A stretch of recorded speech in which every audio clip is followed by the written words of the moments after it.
slogan atmak, gösteri düzenlemek veya benzeri bir çaba içinde olmak elbette mümkün ve anlamlıdır. İstişare ve liyakati esas alan bir strateji ve plan dahilinde ve hayatı İslam'ın ilkeleriyle inşa etmeye gayret etmişlerdir. Güveni tarif ederken işte bu güven kelimesine dikkat çekin. Bismillahirrahmanirrahim.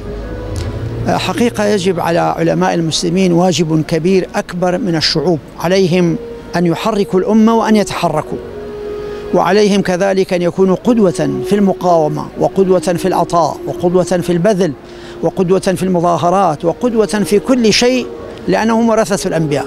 والأمر الآخر، إحنا في الاتحاد العالمي لعلماء المسلمين حقيقة طرحنا 9 مشاريع ومقترحات على أمتنا الإسلامية، ولكن مع الأسف الشديد لم تستجب أمتنا لهذه المقترحات إلى يومنا هذا، وإن شاء الله ستستجيب.